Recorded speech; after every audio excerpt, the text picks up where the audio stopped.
Hello everyone and welcome to the Creative Noahland podcast. On this episode we're joined by East London based artist, painter and printmaker Carl Stimpson. Growing up in a small town, Carl's influences weren't the classic art from the big galleries because, well, it just wasn't easily accessible. His major art influences came from the stuff around him, the comic books, the cartoons, the magazines and the advertising, all of which have helped define Carl's distinct style of work. Bravely bucking convention from the people around him, and despite battling terrible shyness, Carl's creative talents were recognised by his father, who encouraged him to pursue a more creative life and go and study fine art at university, which set the wheels in motion to a life dedicated to creating. In this episode, we discuss Carl's creative journey, from perfecting his craft as a painter and a colourist, to overcoming the hurdles of being painfully shy, and instead of talking, using his art as a means of communicating ideas and emotions to people. We also talk about Carl's multiple solo shows, including a pretty crazy one in Russia, selling a painting to Noel Gallagher from Oasis, how social media is actually great for building your network as an introvert, and also about how, in the purest way possible, it doesn't matter what it takes, it's just all about Carl creating what he wants to create. Check out the links in the show notes to see Carl's work while you're listening to the podcast, of course. But for now, enough of me, let's get into it.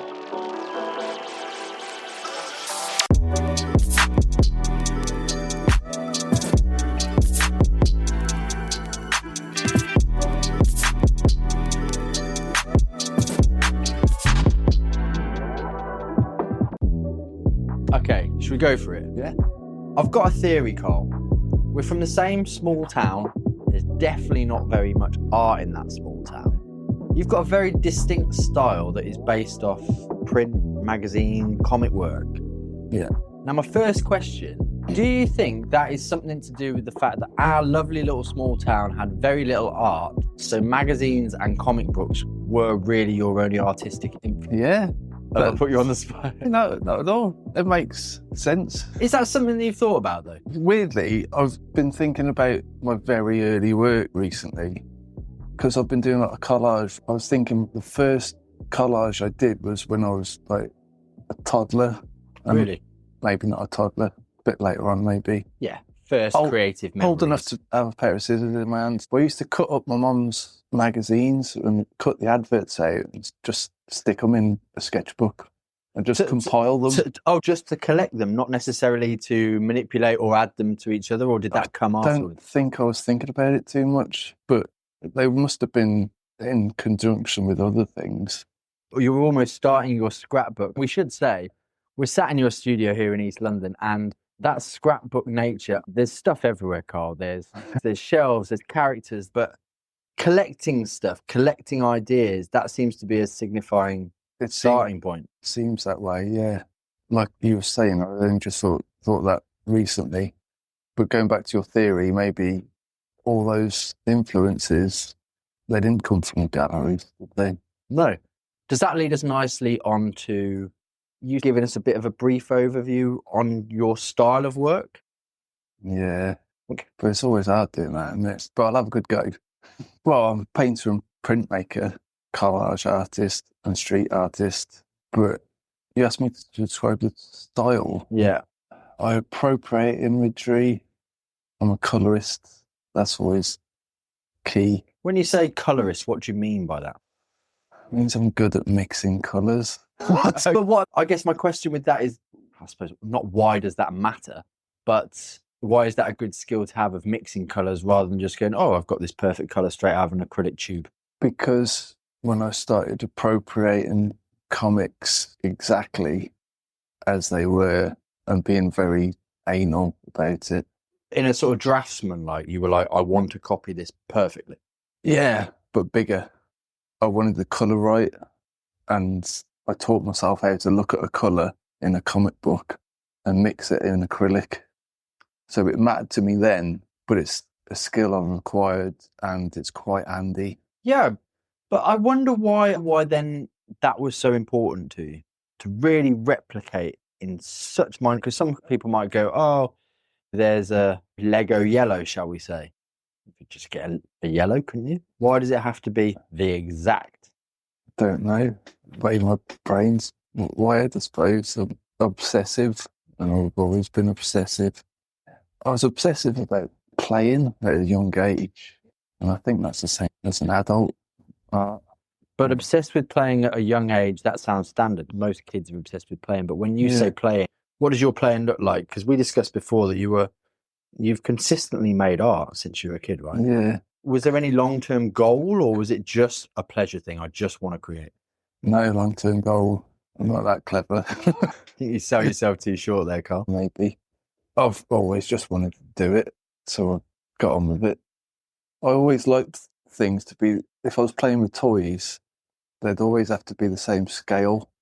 So Do you think I mean, I know as a creative myself, I've got elements of OCD and all sorts of things that things have to be in a certain way. Is that something that goes on in your world, that meticulous detail is important? Yeah, I think so. I don't know if I've got that though. Probably have. Everyone's on the scale, aren't they? Like, I've never been told. But I think with your work, you can see that, that meticulous replication of essentially pop culture images, isn't it, really? Is that how we describe your work? Really bold, colourful, clear lines, mixture of screen prints, street art, large format paintings, but always something that people of a certain age would recognise, shall we say? Whether that's Disney, Tintin, Donald Duck, Liechtenstein, any of those things that we're talking about. Yeah, and that's just stuff I'm into, really. And that's one. Were you always into comics and stuff? Yeah, and cartoons. And again, does that go back to the fact that small town, we're not exposed to the great masters of art? We're exposed to pop culture. We're exposed to print. We're exposed to magazines. We're exposed to cartoons. So how does that progress from just a joy of cartoons and print and OCD style emulation? Or I guess my question is, was there a moment that you realised that you wanted to do art forever and that you wanted to create and that you wanted to maybe study it? When I first realised that you have to do something for the rest of your life, I wanted to be an animator. Okay. But then I soon realised that the tools you needed to be an animator weren't at my fingertips, and meant I'd have to rely on other people to get my stuff done. Yeah. And I just stuck to cutting bits of paper up and drawing and painting because I can do that myself. Don't really need to rely on anyone else. But once I'd realised that, I don't know, did I think I'm going to do this forever? I was just getting on with it. But then at some point, because you studied fine art at Bournemouth University, so at some point you must have gone, I'm making a decision to go and do this. Yeah, well, it was sort of, I didn't do very well at school and I couldn't wait to leave because I was chronically shy and academically shit. So I was like, that's not doing me any favours. I need to get out of here. So the first chance I got when I was 16, I was like, I'm not doing that anymore. I went to work with my dad for that summer, and he was a plumber. And he said, I've taught you how to do this. I said, yeah. And he said, don't fucking do it the rest of your life. Oh, really?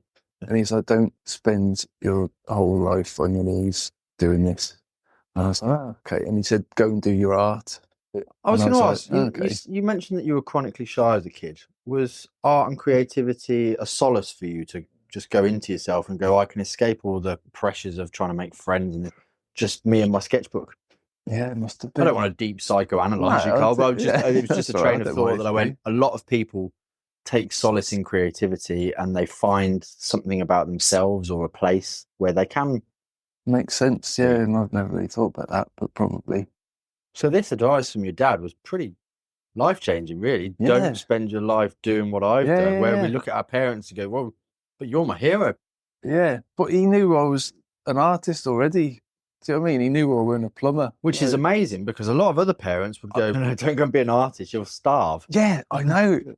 Looking back, it was till I was a grown-up, I was like, oh, blimey, that was good advice, but also not heard of much. Normally, a plumber was, you learn this, you do this, you pay your way, and then you retire, and that's it. Like that. And I think that's a Job done. generational thing, isn't it? For, say, we're very much the same age, our parents' generation, being an artist, being a creative, being a writer, being a poet, being anything like that. Get a regular job. You do that on the side for fun. Yeah. So your dad telling you that was quite a brave move to tell his... Definitely, yeah. And my dad's always been like that. I was from a family of manual workers. My mum had her concerns, but for some reason, Dad was just like, That's interesting. I think I've taught normally, you this. I would have said in a lot of situations where I've spoken, the mum is usually the one going, no, darling, you can go and do this. And the dad's, don't be silly, son. Get yourself a proper job. Yeah, that's Whereas true, the roles isn't it? are reversed in. Yeah. Did that give you confidence, though, to go, actually, yeah, I will go and pursue this art? Yeah, I signed up for college, and they were like, yeah, we'll have you. And To do what, like an art foundation or something? Well, I wanted to do a national diploma in fine art, but I couldn't because my GCSEs were shit. Right. So I had to do a BTEC, something like that. Yeah, it'd be a BTEC, wouldn't it, probably? Yeah. These are all qualifications in the UK, people. They're not necessarily that important. It was college. But once I went to college, I was like, fuck. Doors opened, your all brain's these like, people, oh my God, yeah. My people, like... And did you really feel that? You found this creative hub of people? Yeah, and everyone was on the same page. And I didn't have that in school. I was just like, friction, didn't want to be there. Did that make it easier for you to get over your shyness because people are all into the same thing? They're all creative. Yeah. Because I have got a theory. It's like we're all introvert until we find our group of people. Yeah, that's true, isn't it? Yeah, must have been. So what were you doing on this course? Because obviously you've done a bit of plumbing with your dad. You've not really enjoyed school. You've always created. But then you're on this course now and you go, I get to create. What were you doing? What were you making? Or was it a bit of everything just to get it was everything. The course was a bit of everything anyway. This gave you little sample pockets of all sorts of things, probably drawing, life drawing, it was painting, it was textiles, it was graphic design, it's all of those things. And I was there early every day. Like with school, I didn't want to sit in front of a load of words going, you need to write these out as quick as you can. Remember them like a parrot. I was going there, I'm doing this today, I'm doing a drawing, or I'm doing some sculpture, or I'm doing life drawing. I remember having that similar feeling when I did my foundation. This was just like every day you were going, oh my God, I can be creative every day. Yeah, it's great, isn't it? Who knew? Yeah. So that must, I can see by your face, you've lit up instantly just talking about that. You found your people, you're able to be creative. Are you still playing with this style, or are you just going, no, I'm just experimenting with everything to find that?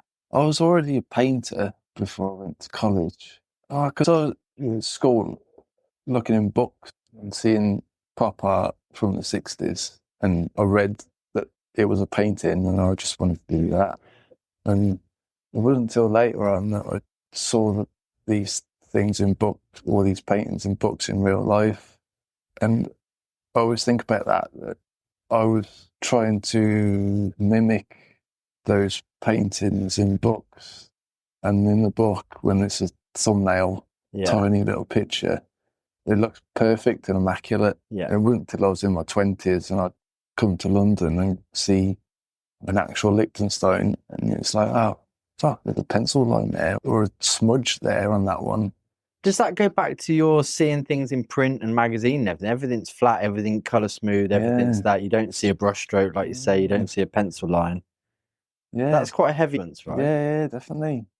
And up until I was screen printing, I've just been mimicking print with my brush for years and just got very good just through persistence of it. And as you say, you even before you went and did your BTEC, you were already painting, and that was you were trying to emulate that. And well, I couldn't afford acrylic paint, but they had powder paint at school and PVA, and some teacher must have told me that I can mix those together, and I was painting with that. Then someone showed me acrylic paint at college, and I was like, ooh, this is nice. Obviously, powder paint to acrylic's a bit of a difference, but just for me being not a painter, why was that a big difference? It's already mixed, ready to go, or just nicer to paint with? on your I'm not a brush? painter, so I'm asking. Okay, I'm asking what is difference? Because powder paint and PVA is a bit rough. If you don't mix it, it's maybe a bit gritty, or Yeah, okay, yeah, and it's much harder to get that smooth finish that you were looking for. I guess if that's what you were trying to make. But that's all I had to hand. I didn't know any different. It's like any job. If you learn with the shittest tool, when you get the nice tool, it's not a problem. I like that. That's a good one for our listeners to think. If you're starting out, learn the skill with the shit apparatus, and then you can hopefully get the better stuff. And when you do, it's just like, Was that when you went to do BTEC, you found all these different types of paint, the ways of working? Yeah. So you already had it in your mind. And then you're doing a BTEC. If you're tasting all these things, textiles, graphic design, animation, fine art, life drawing, whatever, why did you opt for fine art at Bournemouth to carry on this study, carry on this practice? Yeah, it was just that, to carry on. I just wanted to paint all the time. But I guess what I'm guess that, Carl, your style is very graphic. Yeah. It's got all those pop culture influences. So I could also see that you could probably quite easily go into something like a graphic design or something like that. But it was always about painting.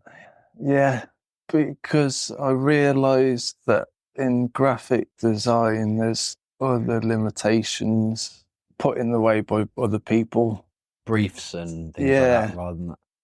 When I'm sat at the canvas, I could do whatever the fuck I want, and it doesn't matter. And there's no briefs. I know now that even then I was setting myself my own briefs, but not really knowing about it.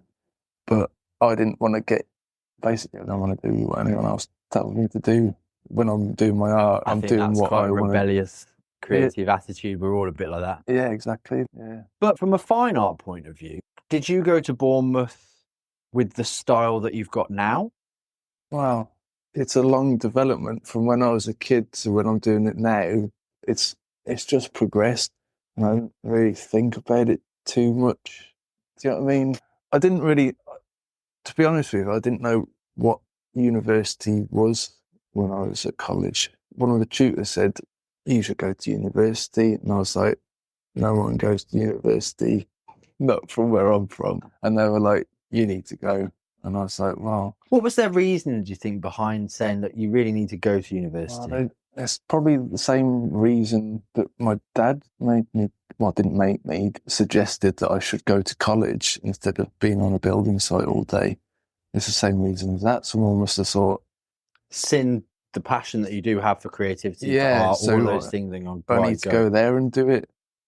And like I said, I didn't really know what that meant. That's usually generally off a body of work, isn't it? You go and have an interview, you've got a body of work, and they go, oh, we can see that creative side in you coming through progression.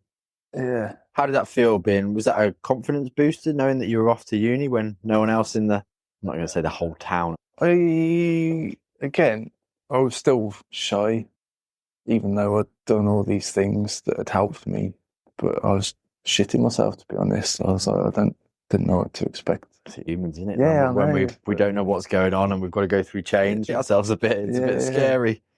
But once I was there, it was the same again. From going to college from school, it was just like, I can spend all day painting. Which is, for someone who wants to paint, that's the dream. Yeah. And what do you think university gave you that perhaps the BTEC didn't? Was it here that you were starting to find some of your major influences? Was it here where you were starting to find some elements of the style that you've become, I don't want to say synonymous, that sounds always a bit synonymous, that you have got a very distinct style, Carl, which obviously if everyone looks at your work, they'll see.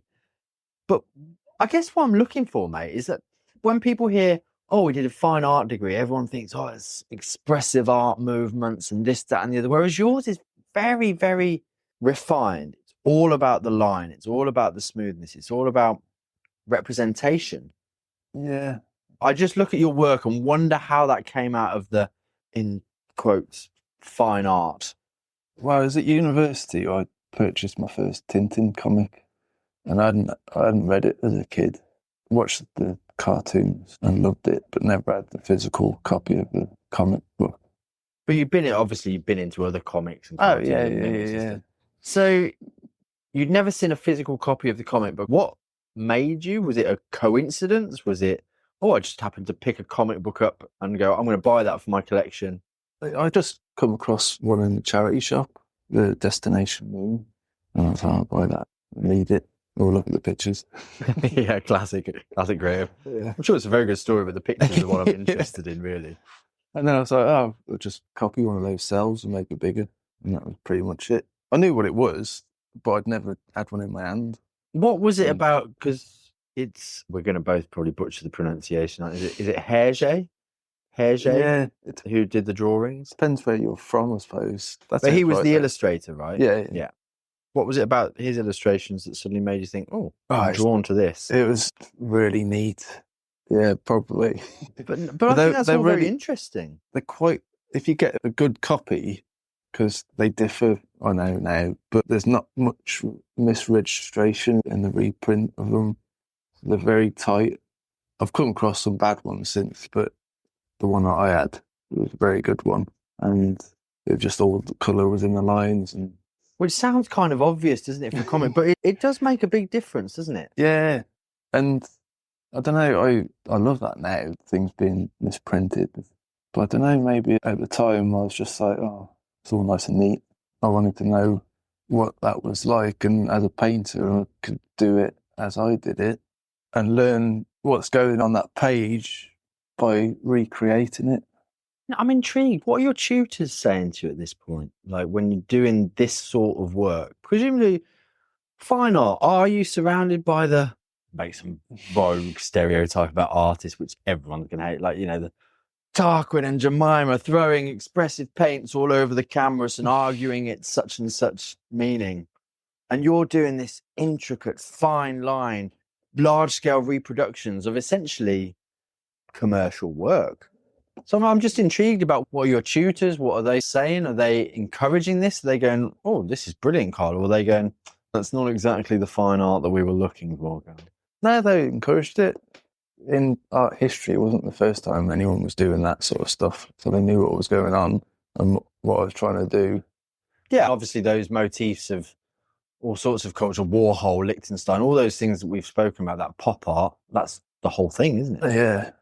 Yeah. But what they were doing at university was just trying to get us to, which I was bad at, trying to talk about your work, which is sort of what I'm struggling at talking to you now. No, not at all. But I was a bit the same. The critiques and all those things. Yeah. Why have you done that? Why have you done this? And it's like, but at the time, it was just like, doing some paintings. But I can understand now why they did that.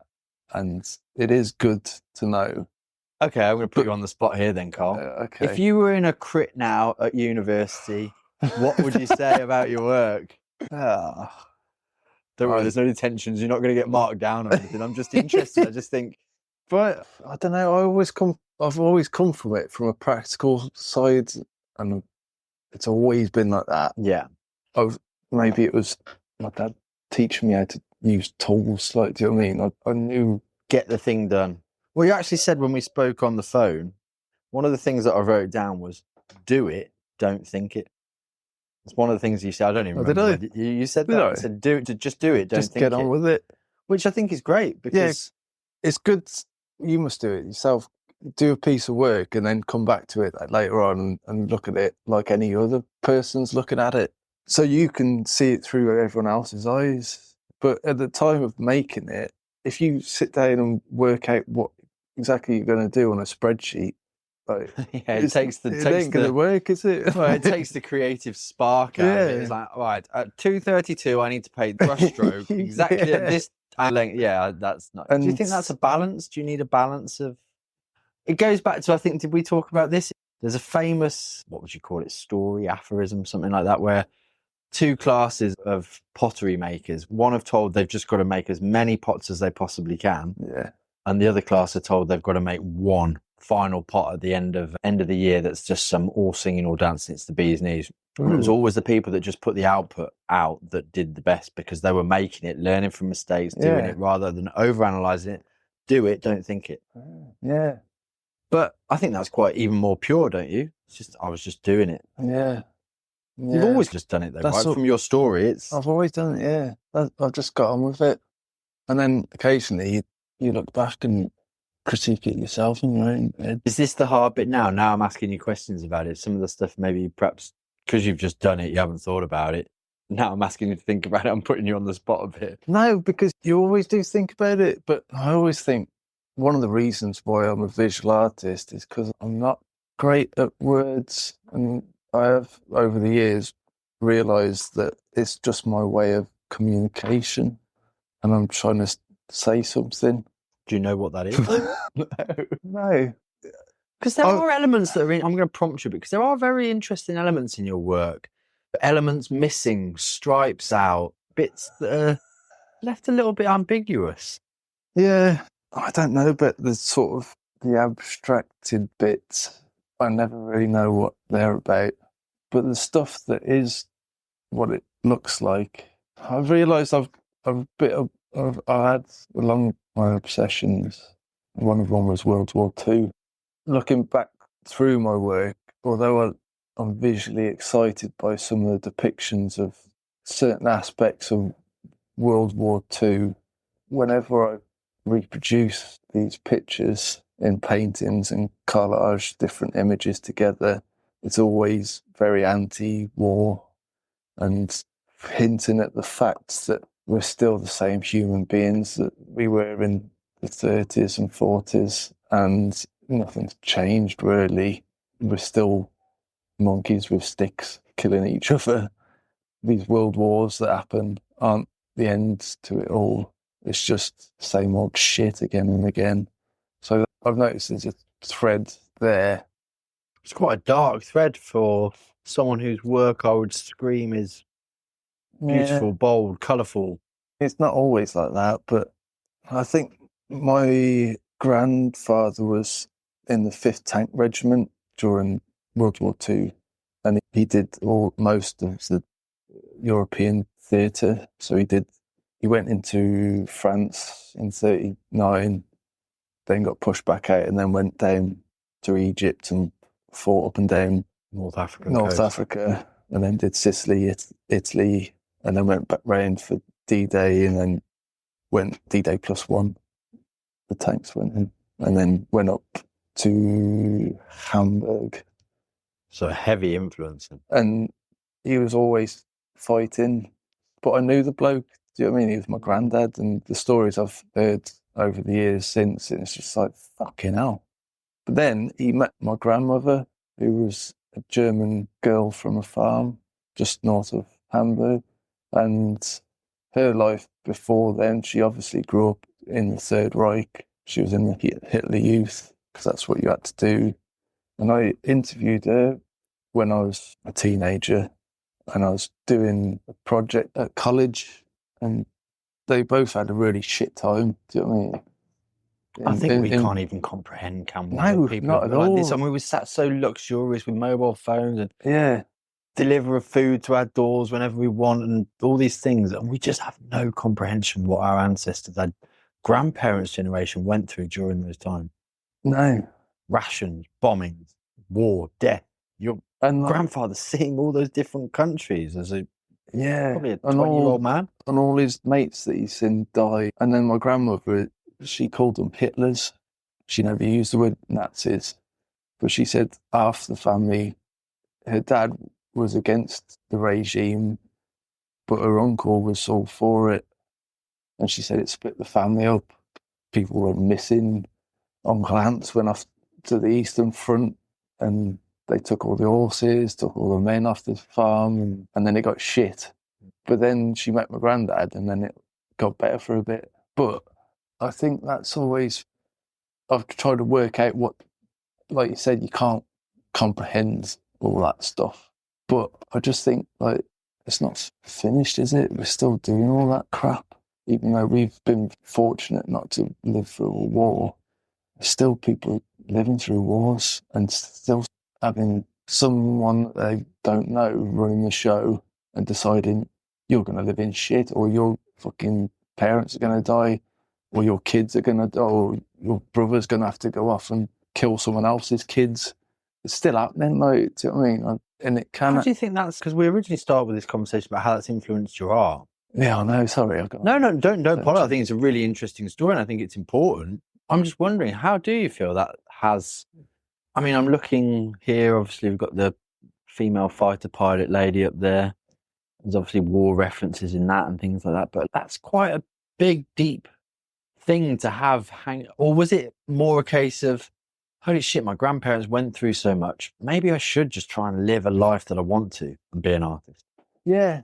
I'm sorry, I feel like I'm putting words into your mouth. No, I'm just not at wondering all. how that... I did used to think that at university, because I'd be like, at my age, Grandad was 2 years into a war, but he did that so I could be at university. And there was an element of guilt, I suppose. Wow. Because it's like, what am I doing? I just painting pretty colours on a canvas. Yeah, moving paint around the canvas. But I suppose that's what happens, isn't it? And like you say, to honour your grandparents, surely that's what you should be doing. If that's what you're lucky enough to be able to do. Yeah, exactly. And they've facilitated a world where we can all, realistically do what we want to do. Yeah. And then my dad, going back to what he said, he's just like, well, you should be doing that. You shouldn't be plumbing pipes together. Yeah, fair enough. So you're developing this style. There's lots of influences at university. This war thing, is that something you've thought about more now, or is that something you were thinking about back then as well? Because we've come a lot. I mean, let's be honest, Carl. We're no spring chickens. It's a bit of a while since you were at university. Yeah, I've always thought about it since I was a teenager, when I was old enough to have grown-up thoughts about such things. And it's interesting because I'm sat in your studio. I can see bags of toy soldiers and all sorts of things. There's bandits at 12 o'clock, commando toys, all these little things. There's lots of elements. But it's just, I don't know, there's something just very interesting about that thought process. I think that's quite a deep thing to think about while looking at your work, which feels, dare I say it, fun. Yeah. Yeah. Or is that the balance? Maybe. You've got all these dark thoughts about World War II. You've got to make beautiful, colourful, cartoony pop art to balance that out.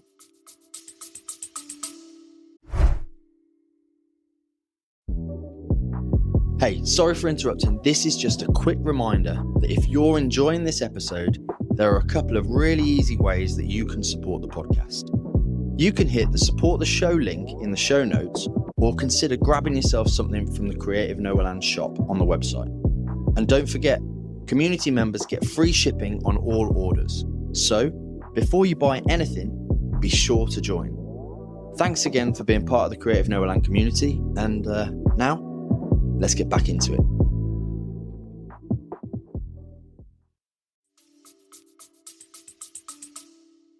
Maybe that's what I'm doing, because there is a lot of elements of the world as humans that isn't great. Does your art help you protect yourself a bit from that? Maybe, yeah. When you're in the studio, all that horrible stuff in the world Probably can't get you. Yeah, and paint it pink. Yeah, why not? Why not? Okay. So would you say when you were at Bournemouth, you'd found your style? I'd say so. Yeah. Yeah. So what happens after Bournemouth? Obviously, you've done your fine art degree. I'm going to come out of university and be the greatest fine artist known to man. What happens? Well, I realised I can't pay my bills like most people do.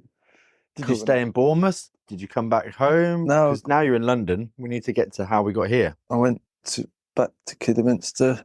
Did that feel like a step backwards after being in Bournemouth and being hugely creative? Yes.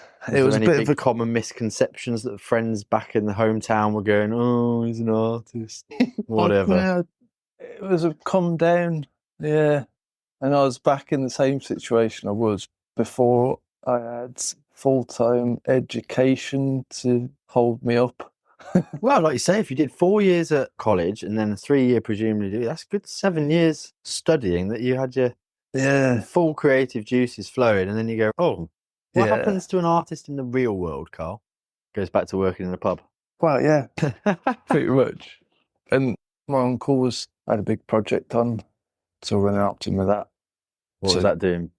Just renovating a again, manual cottage building. Yeah, so it's all heavy machinery, which was fun, and I'd like doing all that stuff. Again, it's making and creating in its own way, isn't it? Making stuff with your hands, yeah. But then I had to think, I'm going to have to do this a lot more. But as long as I'm painting, I don't really care what I'm doing. And you still maintained your practice when you came back to Kiddie, even though you were labouring, renovating, doing it was all just a means to an end to keep producing art. Pretty much. Obviously, the one thing that I did have as a shock was the time that I had before gone. So it was like, you're only doing that in the evenings or the weekends, sort of thing. Yeah, going from all day, every day in creative spaces to being able to paint all day, all night if you wanted to, probably at university, to go, no, you've only got this brief window between 8 and 10 where you pass out because your body's knackered from working all day. Yeah. Has that been hard? Because I suppose we should say you're not a full-time artist, are you? You've always we're still in a similar situation, even down in London. You work, you get jobs, you do bits to fund your art. It was only shocking then because I'd not known any different for 3 years, but then you get on with it, don't you? I knew that I've never had that much respect for money, but I realised it's a means to an end. That you do need it. Money buys you paint, money buys you canvas. And I do think that's a great mentality to have. Yeah. It's about funding your creative passion, which shows clearly you're dedicated. Yeah. But when I was at college, I got a job at the Tap House, which we both know, in Kidderminster. And which is a pub for anyone listening. Oh, yeah, sorry, it's a pub. That did two things. Well, before I even worked there, I got friendly with Andy because I wore a Who t-shirt that I screen printed. And I got friends with him. And then because I was into all that moddy stuff, and I was into my music, I got friends with Andy and his crew. So Andy, for reference, is the guy that ran the pub. It was a very big music pub in our little town. Our town is actually quite famous for music. But yeah, it was a pub and there was, as I say, really good scene of different music, different bands coming through. So it was the place to be, wasn't it, really? Yeah, it was. Yeah, it was. So you became friends with him and he gave you a job. Now, my next question, did that help your confidence? Yes. Ah, okay. Being in that social environment where you're forced to interact with people. Yeah. Do you want a drink, mate? Yeah. Exactly. I made friends with them, but my mate Kate asked me to ask Andy if she could have a job. And I told this to my dad, and he's like, what the fuck are you doing? Go and ask for your own one. And I was like, I can't do that, Dad. He goes, go and ask for one for yourself as well. So I went back to Andy and I said, can I have a job as well, please? And he was like, yeah. A job. Yeah. And then Laura, Andy's mum, she was amazing. And she was just like, you're doing them this Friday. And I was like, Friday's around. And I was in it deep. Jump straight in the fire, yeah. And then sink or swim, isn't it? In those, I think, and that's the best thing. Andy's dad was a merchant diver and all those things. So it was like there was no messing around with it. It's like if you can do it, you can do it. If not, if you can't do Friday, don't bother coming back. Exactly. And I loved it. And that shyness was beaten out of me. Like, you have to put yourself in those uncomfortable situations. Yeah, definitely. But also at the same time, just before I got a job there, I said to the Tap House, can I put one of my paintings up in your pub? And I was like, yeah, of course you can. And I did that. And was that one of the first, presumably you'd had end of year shows and things like that at university, but it was like your first independent, I'm doing this, I'm going to put some work out there for the world to see. Yeah, no, that was before you. That was before. Oh, sorry, university. before that was you. Before you. That was my first year at college. Like, I was 17 because I was drinking in there before I should have. So I had to wait until I was actually old enough to get a job in there. Yeah, I get you, Carl. You've been drinking in here for a long time, Carl. It's my birthday today. Yeah, I'm not going to tell you which one. Every day I've come in here for the last But now 18, yeah. But at the same time, my confidence was being boosted by a 3 deep bar for 5 hours. 2 nights a week. Me probably shouting, where's my pint of Guinness? I was showing my work and I also started selling it. So people were like, can I buy that? Or who does the art in here? And I've put more up. And so at an early age, I was selling my stuff, which thinking back to it, it was quite handy to know what that's like. That's great. So you constantly got an outlet. Your confidence is growing, which is, like you say, must have sent you in slightly different levels, shall we say, when you're moving on through this social situation of art college, university. I've dealt with this. I've dealt with a bar that's 5 deep on a Friday night. Yeah. So all sorts of confidence from different aspects of life. But I don't know where I was going with that. I think we've jumped about a bit, haven't we? Because we're then talking about how you were selling prints before you were off at uni, and then when you came back to Kiddie after uni, did you come back and was it just the renovations, or did you go back and work at the tap house, or did you? I think I signed on, then went for a drink at the tap house, and they were like, "Why are you signing on? Just come back here." And I was like, "Okay." And I think I tried to peddle my work around galleries, around Birmingham, and obviously had a handful of rejections. And also, just to say, the Midlands, probably at that time, it's still not great, but Birmingham, very few galleries, there's very few outlets for art. It's going back to what we said about our small town. I mean, we didn't have an art gallery in our town. We didn't have grand masters like Rubens and Caravaggio and coming from Kidderminster, unfortunately. So it's interesting, that development and how that's influenced you moving forward with your style. Yeah. I feel like we've got to jump from how you got from there to going, right, let's bite the bullet. Got to go to the bright lights of London. Well, I was working 12 hours days with my uncle and then working several nights at the tap house. And then some of my mates from university were like, "We're moving to London. Do you want to move in with us?" And I was like, "Oh yeah, I'm working my ass off. I'm getting some money together." And again, I was like, "Fuck, do I move to London?" And I was like, I need to do that while I've got the chance, while I've got some mates to live with, because not a lot. And I'm going to probably say something obvious. Yeah. Was that the draw? There was bugger all going on back in the Midlands, and he thought, I'd rather be in a bigger city, capital city, where art is, at least you've got some galleries you can visit. Yeah, exactly. Because I didn't give it much time to sell my work around these galleries in Birmingham, but I was just like, oh, is this it? And then I was like, do you think it took bravery for you to move to London? Yeah, again, I was shitting myself again. Like I was going to college or going to university or getting a job behind a bar. Anything new we shit ourselves. It's like, oh God, this is terrifying. And you need that, I think, don't you? Like, fear's healthy. It's a good driver. Yeah. Take yourself out of your comfort zone. And as I say, the lessons you learn when you take yourself out of the comfort zone, like you working in the pub or whatever it might be. It's all knowledge and experience, isn't it? So come on then, what does that look like when you move to London? Is it, God, I'm selling with all the best galleries, I'm eating caviar, or is it, shit, I feel like I'm squatting, trying to make my art, trying to find my way? Is it back to starving artists, but at least we're all doing it together? Yeah, it's pretty much the latter. Was that liberating? Was it fun? Were they other artists that you were? Yeah, it's my friends from university. So you all had the same goal, the same mission. You wanted to make your art your thing. I don't know if we all did. Did you? Yeah. I know it sounds like an obvious question, because I'm talking to you now as Carl Stimpson, the artist. But like you say, it's not. It's just about doing it. Try not to overthink it. Yeah. So actually asking the question, was that your intention? Oh yeah, I'm gonna be an artist. Yeah, and I wanted to do what I'd always done and make my work, show it. That's all. Did it matter how you lived at that point? No, not at all. I was in a room this size with a bed up on its ends, and it was my studio, and I didn't give a fuck. Great, as long as I'm painting, I don't care. That's it. And obviously, it was a bit daunting to go and get myself out there in London, but.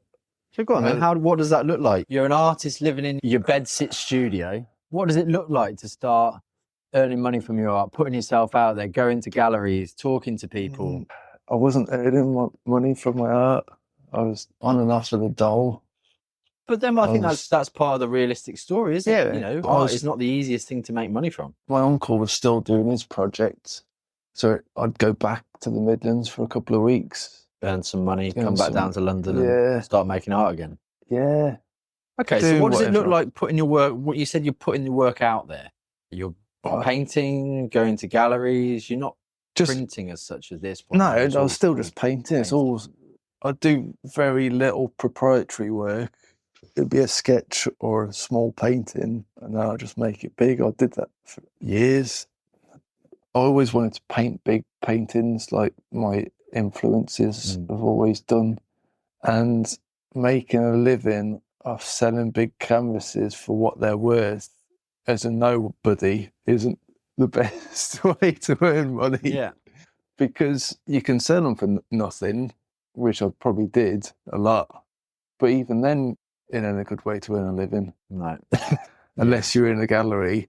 And I was shit scared of going to any galleries and going, This is here's my work, can you say it for me? Yeah, well, of course. I mean, it's that.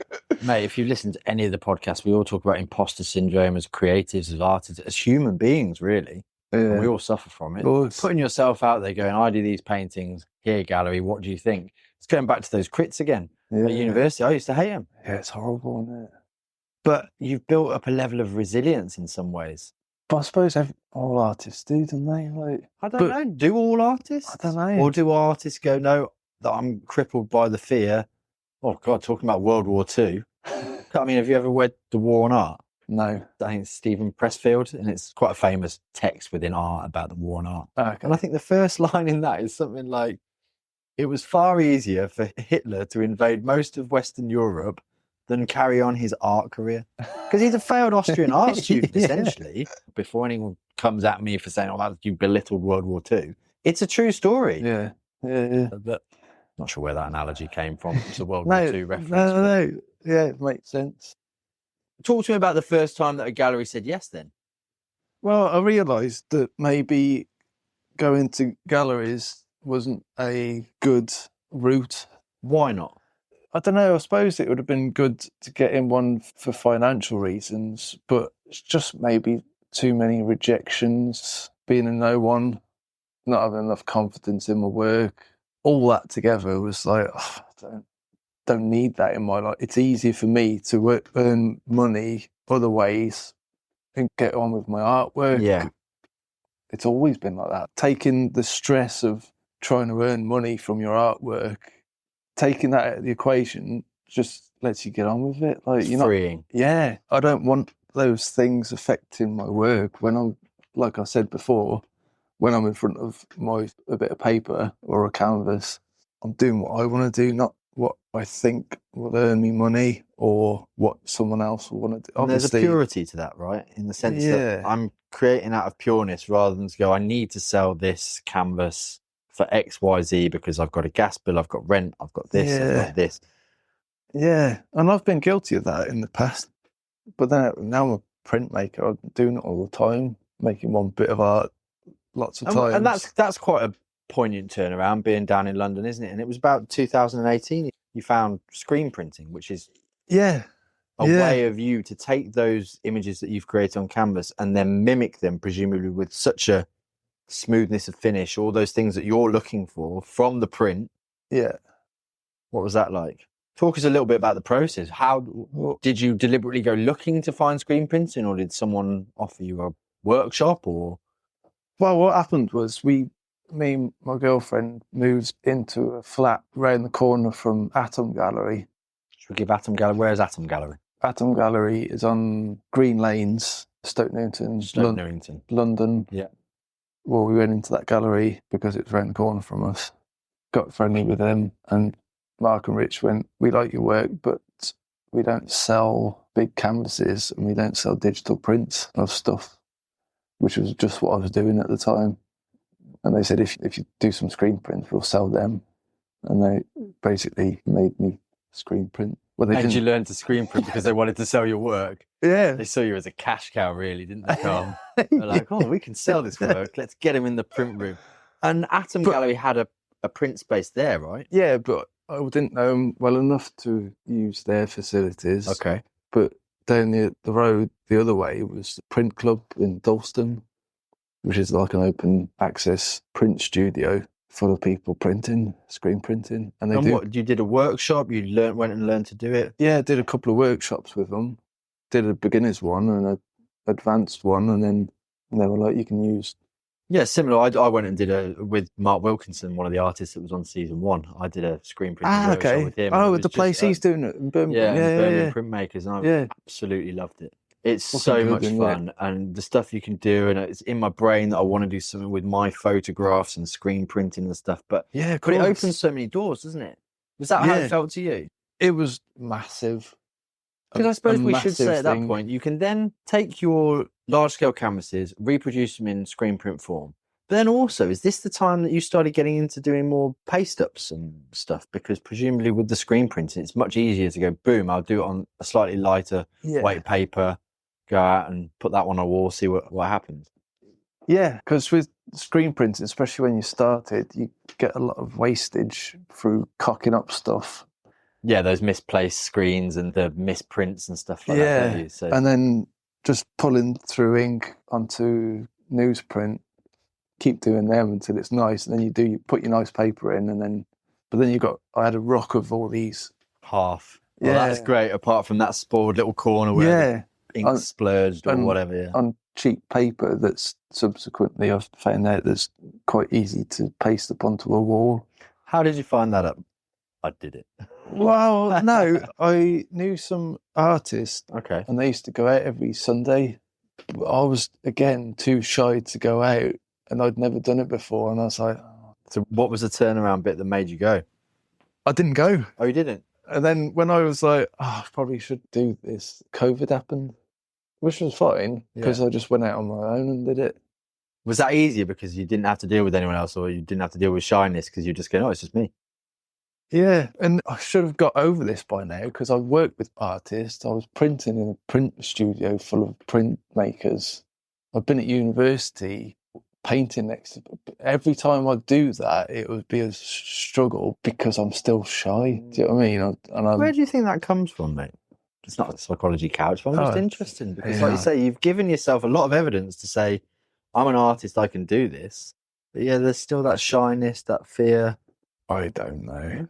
I don't think it's a bad thing. I think it's actually quite endearing, mate. I find it very... Yeah. But I'm just a bit interested because although it's hugely endearing, do you think you've limited yourself with some of the shyness? Do you think you've missed opportunities that you possibly could have taken? Yeah.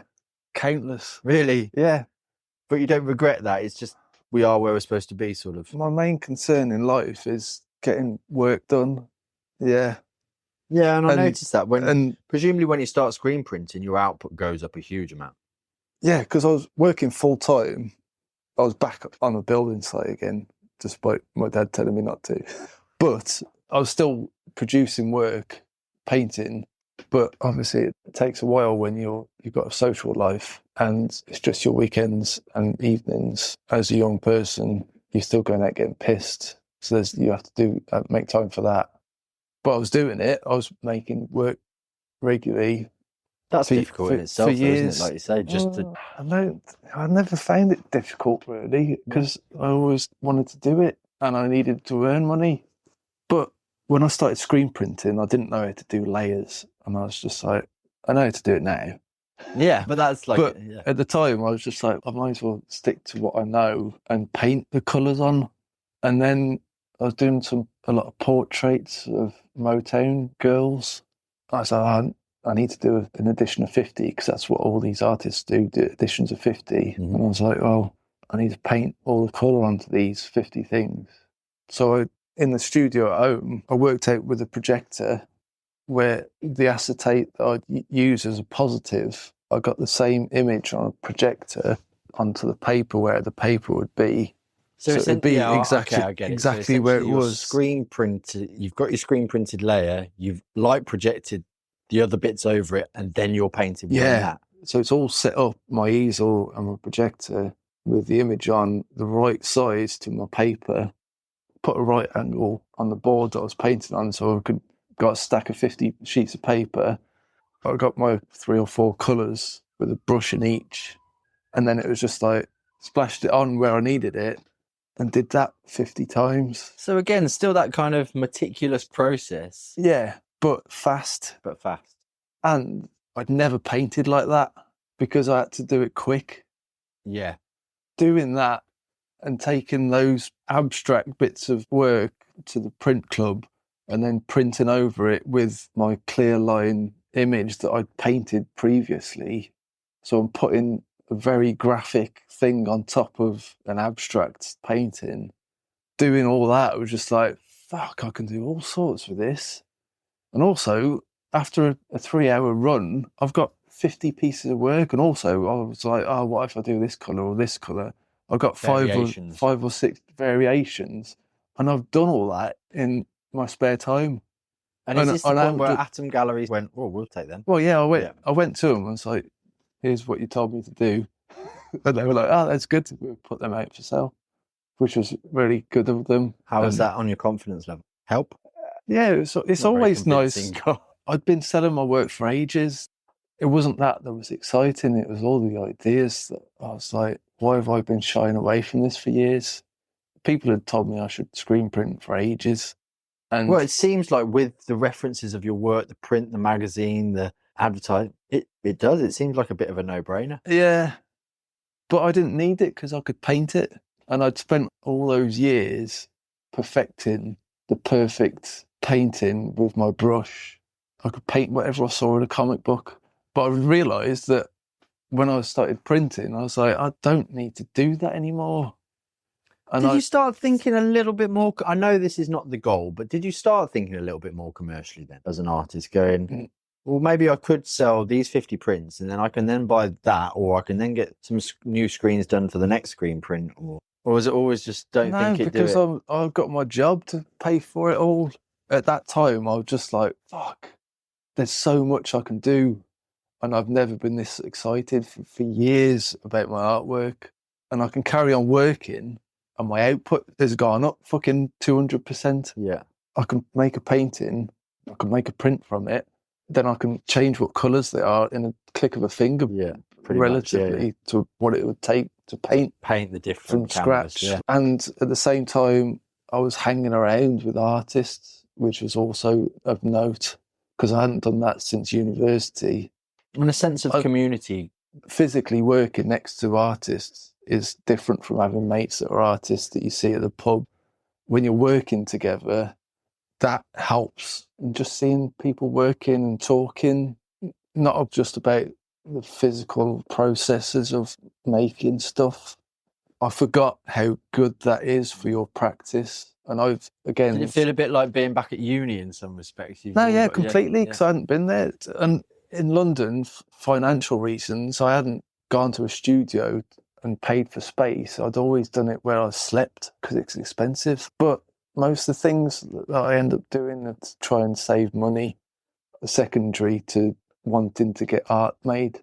It's just a means to an end to facilitate you making your art. And it's all good. No matter what you do, going to work, even if it's not arty, still informs your art. Everything you consume as a human is all fuel. Contributing to the your idea art and belt or whatever. Yeah. Ideas bank. There's a school of thought where sitting in the studio just painting and not experiencing anything else isn't really good for your art. You should be going out there and doing other shit. Varying your inputs, varying the stuff you're seeing, varying the colours you're looking at. Just ideas. I think you all need. All that helps. And did being in London help that and surrounded by other artists and all that? We'll go full circle. We both grew up in a small town. Yeah. Not much cultural influence there, but you've come to London, there's culture everywhere. There's different ethnicities, city, galleries, paintings, street art, endless. Yeah, it's all heightened senses because you are chucked in the middle of a load of people from everywhere in the world. There's a lot more things happening. I could get on my bike and go and see Wham by Liechtenstein hanging in a Tate, and it'll take me 20 minutes. Yeah. That's very literal sort of arty-ness, but yeah, all influences informs your work, doesn't it? Yeah. Do you think moving to London has changed or informed your work in any way that you can see? Did you notice a change in your work? No. Apart from the practicalities of creating, making, it's not painting anymore, it's screen printing. I'm around artists, going to do more paste ups. No. Not that I can think of, but it doesn't mean it didn't happen. No, of course. So you started pasting up in COVID. What does pasting up do? Is it I'm a naughty, rebellious artist, or is it I want to get my work seen by people? I just want eyes on it? It goes back to what I was saying, I think, that the reason why I'm painting or making art or printing or anything is because proving a point by not finding the words to say. It's my way of communicating with people. And there is a thrill at doing street art because you're not allowed to do it, but it's not that's just an added bonus. I'm not doing it to be rebellious. I'm just doing it so I can tell another human. This is what I do. Not even what I do. Well, I'm trying to tell them something. And like we've discussed, I don't really know what that is. But my friend said once, what's the point of doing art if no one's ever going to see it? And it's probably a good point, because that's what you're doing, right? You're conveying an emotion or an idea, you or want to say. Yeah. So yeah, so putting it on the street, a sketchbook or a on a shelf for forever, but no one's going to ever see that. You're not expressing it. Yeah. And although you do need to to progress your artwork, you need to get on with it and do stuff. And sometimes you seem to be quite good at that, though. It's all about producing rather than thinking it, or I'm going to have some grandiose, meaning behind all of this. Yeah, that's what I've always done. Yeah. Do you think that's a better way for artists to work rather than to overanalyze too much and get into the deep and meaningful? Or is that just right for you? I do give that advice to people who ask me how to go about things, because I'm not the one to come to say to make a living from it, because I don't do that and I don't really have much interest in it. But art-wise, getting on and doing it is... Yeah, wasn't it Warhol that said something like, it's not about... I can't remember, was it something about not about making art? The quote was, you make the art, I'm paraphrasing, it's not a direct quote, but he said, get some art done, and while everyone's trying to work out if it's good or not, you're making the next piece. So it's done. But it's just not a concern in my case. I always quote Brian Eno for stuff, because he's a clever bugger and he's an artist through and through. But he says that once a piece of art's been made, the thing that gives it value is the viewer's interpretation of it. I think he said something like that. It's not about you going, oh, this means this, and you should think this or feel this when you look at it. It's up to whoever's looking at it. All art is interpretation of the viewer. Yeah, which makes sense, doesn't it, really? And I suppose the artworks that are famous, maybe a lot of people find value in it for a certain thing. Does the value come from the story that the art creates, maybe? I mean, I think the Mona Lisa was only ever famous because isn't there some big story about how the Mona Lisa was stolen once or something like that? And it's actually not Da Vinci's probably one of his best, but it's got the best story or whatever. Yeah, there's lots of things that make things famous. Do you ever had any desire to be famous for your art? I'd like my art to be famous. That would be nice. I've not got no interest in me being famous. But also, I'm not making paintings to be famous. I don't know. It disgusts me. Really? Maybe my shyness is stopping any of that. And maybe it does get in the way of stuff. But I think I've always been very fortunate when it comes to selling work and people appreciating it, that I'm into pop art and I'm making pop art, which is, it's very nature. It's accessible to a lot of people, even if they think that they're not into art. I paint pictures of cars or things. Yeah, do you know what I mean? And it's bright colours. Do you think pop art is something that is... It's not... Pop art is a terminology, isn't it? I almost think pop art these days, do you think it's almost a dying thing because the trends that happen so quickly, or the brands that happen, they're here today, gone tomorrow? Whereas I'm looking at Lego boxes, you've done manipulations of the Disney, the Hanna-Barbera, the Tom and Jerry's, Motown, all sorts of these references. What will be those things of 30 years' time where someone goes, do you remember 2020? I see what you're saying, but it's in the sense that I think culture moves so fast now these days with social media and all these things. A trend that was a trend, or a brand that was a brand, like Lego, we've grown up with. Rubik's Cube, Disney, Tintin, even. Now it's just, there's so much content. I wonder what the pop culture references will be. Obviously, there will be some. Yeah, I don't know. Anything and everything, isn't it? Me personally, I reference stuff that I'm interested in, and I've been going through obsessions all my life, and they excite me visually, and I appropriate them and mess about with them. and that excites me as well. And that leads to things like a solo show in Russia, doesn't it, Carl? Yeah. Okay, so we've got to talk about this, because solo show in Russia, quite a big one. How did that come about? Social media. Okay, so how did social media lead you to have a solo show in Russia? Because I suppose now you've got quite a big social media following, but what was your social media following like back then? Not that big, really. So how did that warrant a solo show in Russia? I just got a message on Instagram. Fancy doing an exhibition? What, just out of the blue? Yeah. Really? Wow, that's quite cool. Yeah, it was interesting because I said to Kerry, I was like, another one of them jokers saying, Like you've won the Ugandan lottery. Yeah, sort of thing. It's only going to cost you a kidney, though. But I messaged Richard, was from Birmingham, and he was the British consulate of the Urals at the time. Okay. So he was based in Yekaterinburg in Russia, which is Russia's second city, but right in the middle above Kazakhstan. And he was doing his job, and his way of going about it was connecting our two countries. This was pre-invasion of Ukraine, so it wasn't as... Everyone was trying to be diplomatically friendly. Yeah, that fractious. So he was from Birmingham in Yekaterinburg, both second cities, both very industrial cities. So he was like, I'm going to connect on that level and miss all the bureaucracy of Russia, London and Moscow.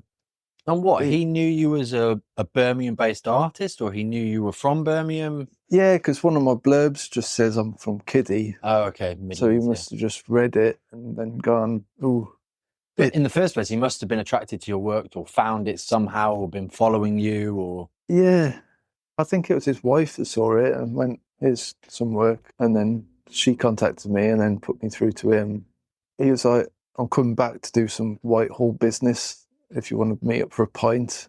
And I was like, Kerry, make sure you can answer your phone, like, just in case this just is... in case I'm kidnapped. Yeah. And he was the nicest bloke you can meet. And he was with his mate and we had a few pints. And he actually said to me, he's like, you might not realise this is a real thing, but he goes, it is. And there's no concern you need to have about it. I'm actually giving you this opportunity. When someone says you don't need to be concerned, I know. You have to get a bit concerned, I think, right? So you're like, Kerry? Yeah, he didn't help. So what's the process like in that then? So he's gone, I want you to do this exhibition in, what was the name of the place? Yekaterinburg. Like, presumably your first solo show, what does that look like? What do you have to do? Do you have to go and visit the space? Or is it just, wow, I've got to produce a whole series of new work? It was that. Under my belt, I'd had a few exhibitions, solo exhibitions by then. So I knew the crack, really. And what is the crack behind a solo exhibition? I know that's quite a broad question, but like, if you could highlight something from the solo shows that you've done that you think our listeners would benefit from, what's the go-to bit of nugget advice? Don't imagine you're going to earn any money from it. Really? Is it more like of a self-promotion thing? Yeah. Okay. It wasn't until recently I was earning money from an exhibition, and I've done a lot of exhibitions. Everything from solo to group shows, sort of? Yeah, but it always, because I wasn't mixing around with artists that much when I was in London, it'd always be myself doing it. Orbital Comics had a gallery space, and I got friendly with them in town. They don't exist anymore. What was that, just a comic book shop that was in London? Comic book shop, yeah, in the middle of London. They give me my first 2 solo exhibitions. Couldn't really fit more perfectly, could it? Really? No, I know, yeah. It was, yeah. And what, those first couple, that was all about just getting your name out there, doing the show, putting the process together? Yeah, it was just... Did you enjoy it?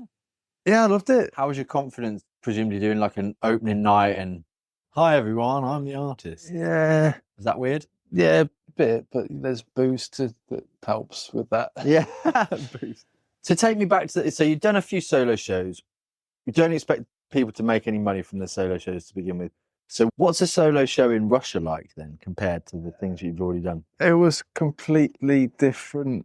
And Richard had told them all that some famous artist from England was coming, and they didn't know any different. So I was just some novelty English artist. And they don't know I was no one. Was that a But good thing or a bad thing? What did it was that an mean? interesting learning curve, social learning curve. Were people treating you differently because they thought perhaps you were, Yeah, I don't want to say this, but like a higher level artist than you are? I think we're all artists in our own right, but yeah. levels are interesting to describe. But what it taught me was that it's all bullshit. It's all about the story you tell, right? It's the Michael. It's like the Mona Lisa. And Rich was like this. He's the Big best thing since artist. sliced bread. Everyone Yeah. in England loves him. Yeah. Oh, okay, great. We'll buy into that. They didn't give a fuck if no one's heard of me in the UK. They don't care. But how did that work? Did that amount to any sales at the Russian thing? No, nothing. You sold nothing. No. Really? No. But people just like to be there. I drank champagne with a famous English artist. You know. Yeah, it was the biggest private view I've probably I ever was gonna have. say, There was hundreds of people there. Like, really? it was around the whole week was mental. When I'd done all the work, which I had enough time to, going back to it, Richard said, you're doing these portraits of all your soul heroines. Can you do some that are British and a few that are Russian portraits? Such as? Give me some examples of. He said they really like the Beatles, so you're going to have to do them and whoever you want. And I was like, I'm really into music, so I'll do Paul Weller, Terry Hall. And they all like to be British. So I did Amy Winehouse. Gallagher's? Oh yeah, I did. Yeah, because Richard was into Oasis. And he said, "Can you do a portrait of Noel, please?" He's going to churn them back out now. I sold a painting to Noel Gallagher. Really? Yeah. So you've had a Russian exhibition and you've sold a painting to Noel Gallagher, and you're there being all shy and going, "Oh, I'm not really bothered about this." Or not. Okay, Yeah, well, right. that's another story. Yeah, another story we can go down. So he said the exhibition's going to be like November of 2019. The space is massive. And it's going to be at the Boris Yeltsin Centre, which is like an art gallery and a museum for Yeltsin. And he showed me, I was like, fucking hell. How big was it? It was massive. Like a football pitch. Yeah, it was, and it went round in a circle. I can't even tell you how big it was. It was massive. But because I was printing, I was like, well, I can do a black and white portrait, then I can do a coloured version. I'm doing these fictitious graffiti paintings. I can do a couple of them from local stuff that I find in Russia and put portraits on buildings so it'll connect it, because I wanted to be connected to the Yekaterinburg. And they were like, that's great, yeah. And so I did some of them. It had to be music related because every year they had a UK-Russian year of so-and-so, and that year it was music.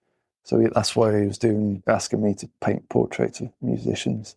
And it was fun because that's what I was doing at the time. And I was just painting all British artists that I like and some Russian ones I didn't have a clue about. Yeah, sure. We ended up meeting a few of them. It was interesting. But yeah, and I was working full time.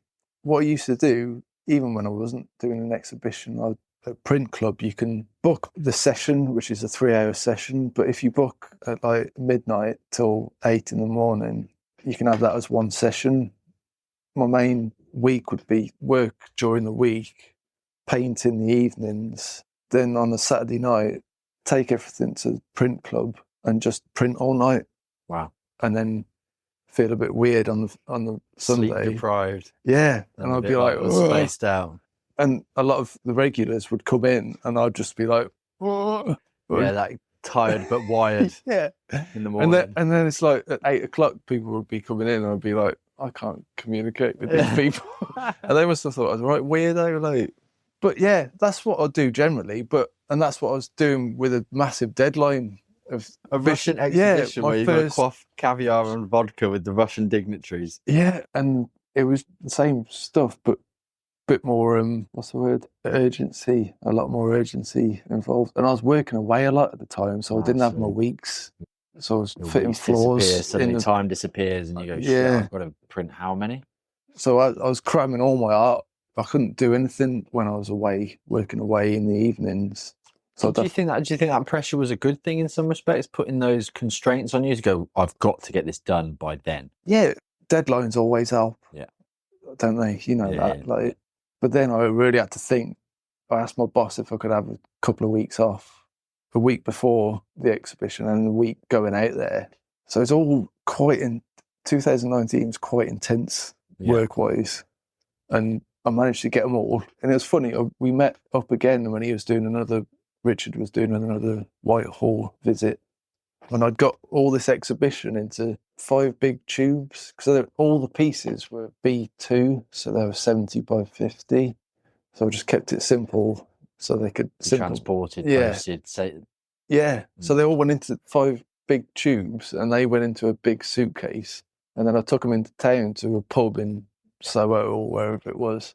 Sounds so dodgy. I know, doesn't I'm it? wearing the red carnation. I'll meet you with the suitcase full of paintings. It was It's like a that. spy novel. It was, and it got even more like that when we were out there. Like, it was amazing. Imagine. But yeah, I would give him the big suitcase, and I was like, "There you go, I trust you." And then a few weeks later, we were going out there, and I was like, "Can Kerry come?" And they were like, "Yeah." And we went out. It was just a really intense week of like Cultural differences, Yeah. all sorts of craziness. You having your solo show in Russia, them thinking you're something for famous artist. yeah. Okay. And- Did that do wonders for your confidence, though? Did you just come back, or was it all a bit like, whoa, whirlwind? It was a whirlwind, and I was like, "What the fuck just happened then?" But again, all these things must add to your confidence Yeah. levels, add to the... Yeah, well, because Richard was like, "We're going to make use of you while you're here. We're going to do a press conference tomorrow." And I was like, "What?" And he said, "Didn't I say?" And I was like, "What, like a proper press conference?" He goes, yeah, Russia One are going to be there, a few other TV people and loads of them journalists." And I was like, "Are you fucking joking? Because I don't want to do that." How was your confidence going into that? Again, I was just like shitting myself. Yeah. I was like, I can't do that. And I've never been so Right, anxious. I'd imagine. Yeah. But you did it. And there was a very nice lady who was an interpreter, and she was lovely, really calming. And she was just like, she realised... Someone in your corner going, yeah. Yeah. And Kerry was there and Richard was there, and they were like, I'm going to be next to you, and the interpreter will be sat next to you. And then we got in there, and it was just like a big... Press pit of... Yeah. Oh, my God. And I was like, fuck. But you did it, Carl. Well, I didn't have a choice. I know you couldn't didn't, just but go, no. Again, it's that you, by doing something like that, if you ever had to do it again, you call back on that memory. Yeah. Going, well, I did it for Russia One and a press pit in the middle of Russia where I didn't even speak the language. So that's true. But yeah, and right? Yeah, it was good. What was the major benefit? You say you didn't sell anything. Was there more eyes on your work, a social media influx, plutonium deposits whenever you want them? No, nothing that exotic.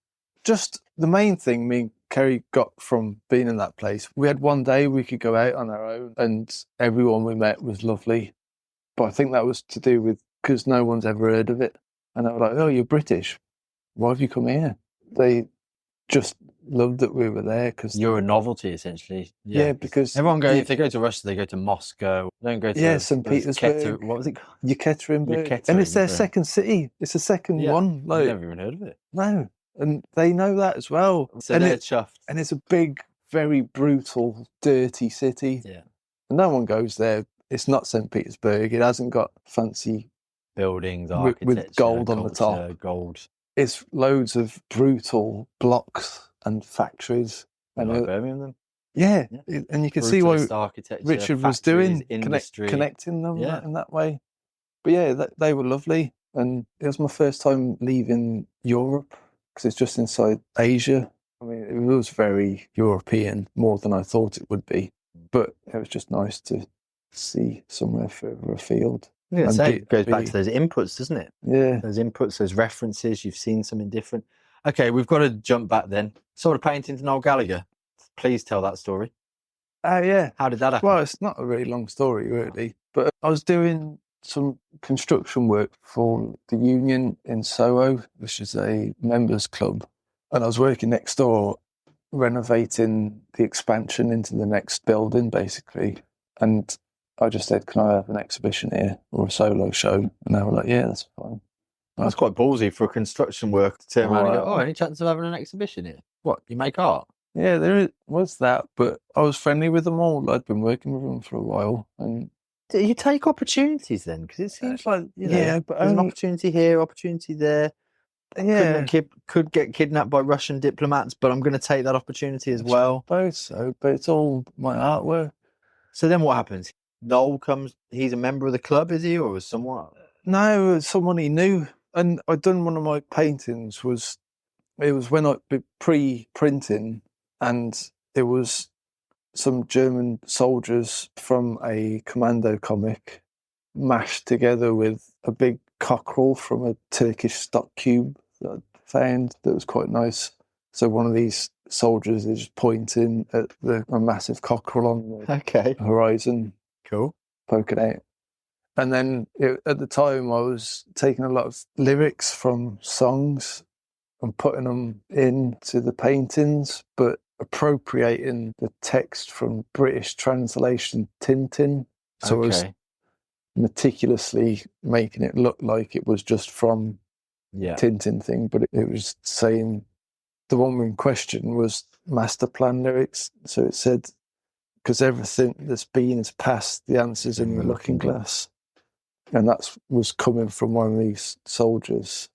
And it was in that exhibition. Oh, that's good. The reference to us, in that context, the reference to continuation of cyclical cycle of war. Yeah, exactly. People continuing to do the same thing they've always done, like you said earlier. Yeah. And looking back at it, the cockerel is just, what's the word? Absurdist.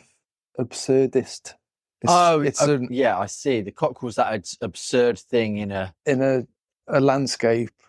But I'm doing that thing now, like I'm in a crit, but I'm looking back at that and I wasn't really thinking at the time. But it all comes through, and there's Third Reich soldiers, and the Third Reich is an absurd thing. And the song's called Master Plan, that has a lot of connotations. Yeah. Does that lead us nicely on, Carl, to your involvement, not in the Third Reich, but in the Third Reich? I feel like we've done a nice segue. Yeah, I suppose. Can you tell us a little bit about, for people that don't know, the Third Reich isn't your project, is it? But it's no. You've been a helping force within this project. Can you tell us a little bit about, because people are going, the Third Reich, what on earth are they talking about? But a lot of people will have seen this, I'm sure. Yeah, probably. It's my mate Blam of Grow Up fame. His handle Grow Up Art. Yeah, Grow Up Art on Instagram. We become friends just through art, and obviously have the same political persuasions and don't like certain things that happen in humanity. Mm-hmm. He was just dicking around with ideas, and at the same time, the political climate in the US particularly, and the UK, and most of Western Europe, yeah, Middle East, pick them all. There's always bother going on. But it was notably heightened at the time, as it is still now. And Blam was just dicking around with images, and he was like, what do you think of that, Carl? And I was like, it's fucking amazing. And because this is obviously a listening-based podcast, can you explain what the images he was creating were and why the Third Reich is so... It was Phil Jupiter's, because Blam was talking to him and he said, oh, you should call it the Third Reich. No, right. But Phil said that's age-old. He goes, he didn't come up with it. It's always been around. Okay. And how did the Third Reich manifest? That's what I'm getting at, Carl. How did Grow Up Art manifest this into a visual project? I need to stress that it's not my work, and I've had no input into the creation of it.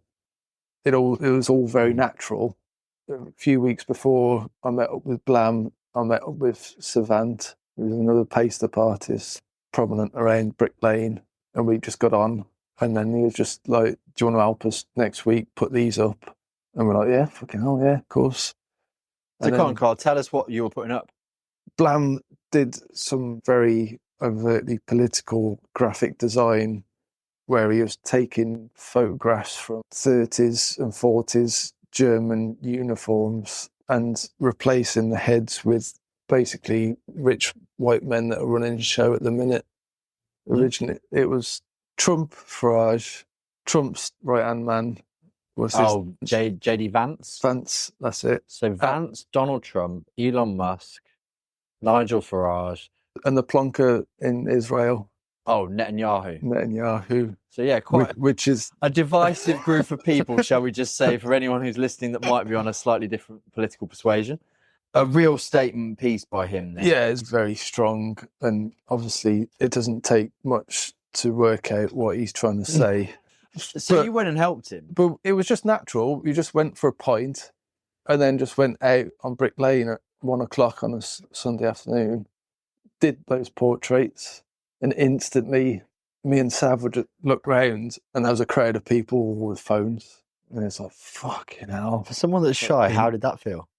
I wanted to get it done and go, which was what we did. But by then, conversation, he's presumably, Grow Apart's probably got his social media tags on it. Yeah.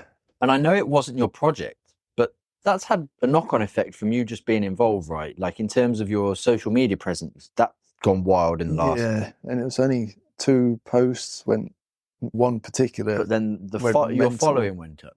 Yeah. Massively. Now, okay, the Turd Right project aside, how did that change anything for you? Because as creatives and people in the modern world, we all think, oh, he's got thousands of Instagram followers. He must be selling loads of work. Has it made any difference whatsoever? No. I didn't think it would have really, but I want the listeners to understand that it's not all about following, like we discussed earlier.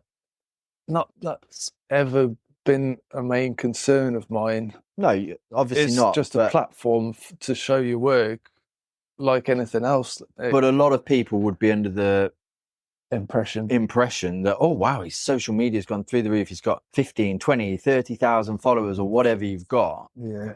Oh, man, he must be just people logging on every day to his shop and buying stuff. And he must be sat there thinking, great, I'm just dishing out prints and this, that. It's not work like that, does it? No, not at all. But again, this is what I want to get through to our listeners, that you could have 100,000 followers, but you might not be selling work because most people are just watchers. Yeah, it didn't work like that. No.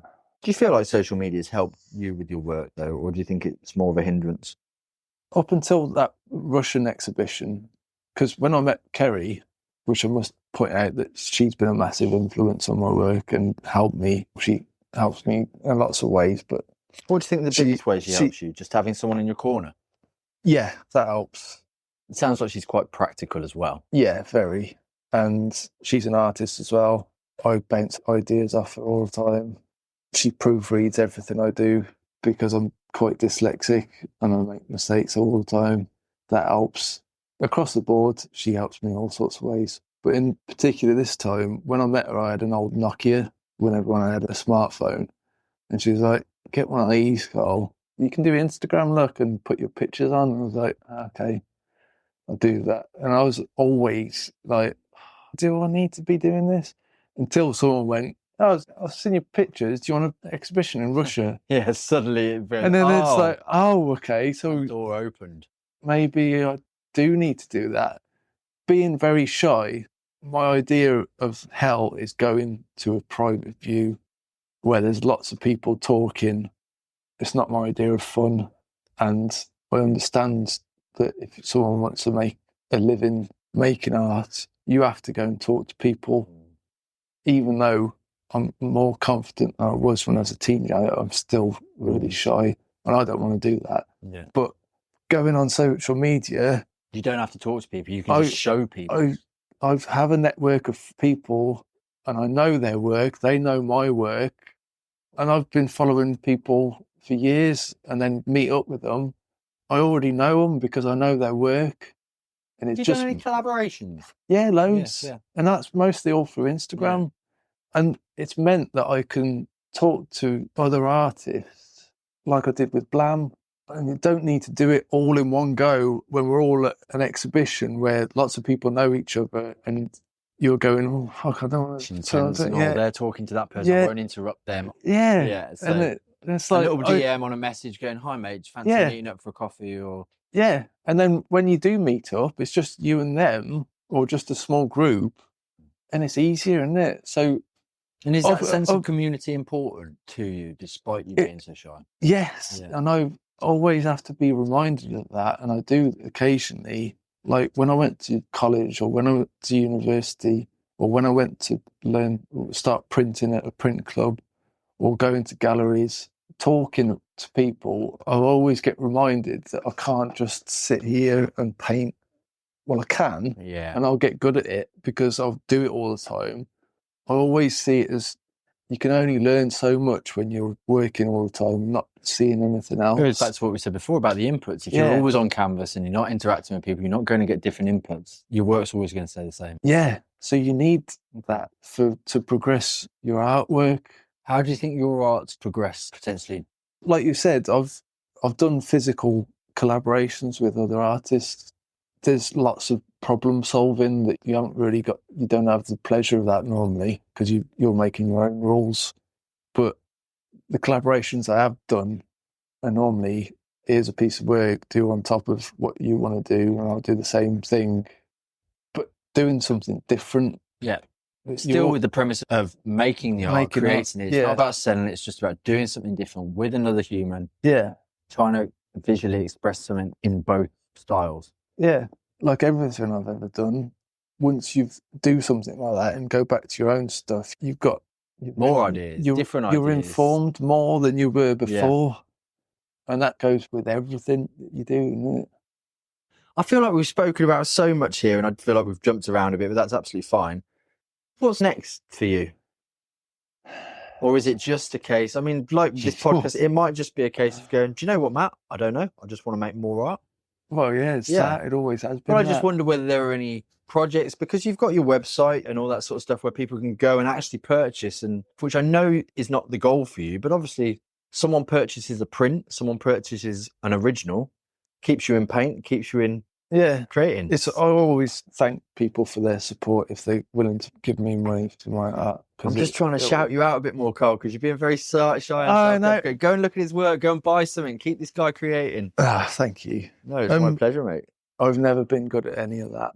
And self-promotion's hard because you've got to have an element of, look at me, how wonderful my work is. And I think very un-British in some respects. But I think we've spoken about a lot, haven't you? I've got another question. Yeah. You do painting and screen printing. Okay, let's put you on the spot. If you could choose and you're only allowed to do one. Oh, yeah, it'd have to be painting. There you go. That was the question I wanted to know. That was the question I wanted to know. I do so much stuff these days. Like I'm doing collage stuff. When I'm doing stuff on the street, that's different. Right, because there's the street art, there's collage stuff, there's the screen printing, there's the original paintings. You've just done a series of Carl Stimpson Lego boxes, all inspired by the old retro Lego stuff, which look wicked. There's lots going on in your artistic world, right, Carl? Yeah, definitely. And they're all as important as each other. But I think I'm most comfortable with a brush. To music and a brush. Yeah. That sounds like you're the most comfortable moment in your life. Yeah. And that's a great thing. Look, instantly, people won't see this, but your smile lit up the minute I said music and a paintbrush, your face lit up. Yeah. So you can see. That's my ideal night. Yeah. Maybe half a bottle of whiskey. And I'm like a pig in shit. So. Perfect. And that's fine because it's quite liberating to hear someone go, do you know what? It's not all about commercial gain of what my art does. I will do the jobs to facilitate having those wonderful nights where I can drink half a bottle of whiskey, listen to some music and paint the shit that I want to paint. Yeah. Don't overthink it. Just do it and don't overthink it. Dude, is there anything else you'd like to talk about that we haven't? I haven't talked about music. Okay. And music is probably my main influence. What is it about music? I've always had a lot of obsessions, but that's been always the constant. My dad's record collection is bloody good, and it's predominantly black American stuff and early Jamaican, like ska and rocksteady and disco, doo-wop. So how do you think that's had an influence? Because that's always been there, and when I was a kid, it's like pop culture, and it's popular music. And then when I got a bit older and I was looking for my own stuff, I got into punk, got into all the British stuff. I like pop music. I've always said I like pop music, but sometimes I literally take like lyrics or portraits of musicians. I'm literally referencing music, but I think it's always on when I'm making work. I'm always listening to stuff. It excites me as much as visual art does. Okay. And that must have... Do you play anything? No. I sing badly when I got my earphones. They're real. But I think, does that go all hand in hand, the music, the comic book, the pop culture? Yeah, but I just think it can't be always literal. If I'm putting that much music into my brain that often, it's in everything I do. Do you know what I mean? Whether it's seen or not, or whether it's obvious or not. Yeah, or if I'm conscious of it or not, it must be because it's an art form that I'm consuming daily. and it must come out like anything else does that you look at or hear Yeah. or feel. Can you think of any references where you can see, obviously, apart from the master plan lyrics, can you see any other references in your work where you've gone, oh, that's the most heavily influenced by the music that I listen to? I really like samples. So most of hip hop is all sample. Yeah. But I'm choosing hip hop because it's the most obvious. It's easier. Yeah. But I think my collage work is very similar to sonic sampling, when taking those elements and turning them into something else. Yeah, it's not just literal sampling. Like the Beatles covering Motown songs, they're trying to replicate what Black America was doing at the time, and they're doing that. They come up with something else. Yeah, they were mashing things together, and that's what I do. Do you know what I mean? I mentioned music then, I can't think of any example. That's right. From the Beatles. But I think, like you say, I think we're all influenced by all of these things. And again, your work has that pop culture reference. So music has to play an integral part in it, right? Yeah, of course. Yeah. We spoke about a lot. As I said, you can check out Carl's bold and somewhat nostalgic work on his website, links that I'll include in all the show notes. But we do have a closing tradition, Carl, where we like to get a quote that sits with you. It can be inspiring. It can be something that resonates with you. And then also someone in your network who you think would be an interesting guest to come on to the Creative Noeland podcast. Yeah. In any order you like, mate. I mentioned Brian Eno earlier. I always quote him when he did Six Music, did a John Peel lectures, and he did one. He just said, anything you don't need to do as a human being is art. Anything you don't need to do as a human being is art. You don't need to do, emphasis on the need. So eating, breathing. Yeah, all that stuff. But anything else is art. Yeah. Just in how you live, how you... But you should listen to it if you haven't. I will definitely have a look at that one. Brian Eno being... He also said, honour thy mistake as an intention. That's a good one.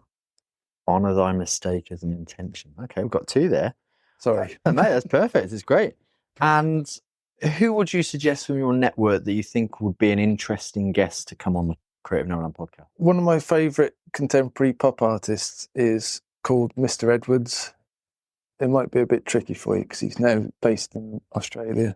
But he does come back. He's from London way. I had the pleasure of meeting him, and he's a really nice bloke as well, which is nice. And do you think he is someone that when he comes back would agree to be on it? Or? I reckon so, yeah. Is it someone, he's in your network enough that we can ask him? Yeah, definitely. Okay, great. Okay, Mr. Edwards. And he's based in Australia but comes back. Yeah. We'll have to have a look at his work, mate. Yeah. Well, Carl, as I say, we've spoken about a lot. I feel like we've had an around the houses conversation, but I'm sure it'll make sense when we pull it all out in the edit. I hope so. I'm sure it will, mate. But in the meantime, thank you very much, mate. That's all right. I really appreciate you. And it's great to sit down with someone that's just doing something inspiring that they love to do. So thank you again, mate. Thank you very much for having me, Matt. It was lovely. Thanks for listening to the Creative Noeland podcast. If you found anything in this episode useful or inspiring, please consider subscribing or sharing it with a friend. You can also help the podcast by clicking the support the show link in the show notes or by grabbing yourself something from the Creative Noeland shop. And here's the bonus. When you join the community through our website, you'll get a special discount code that gives you free shipping on all orders. So, before you buy anything, be sure to join the community. Every bit of support helps us keep sharing these inspiring stories. So, thanks again for listening, and until next time, explore, inspire, and create. Better to have a short life that is full of what you like doing than a long life spent in a miserable way. And so, therefore, it's so important to consider this question: what do I desire?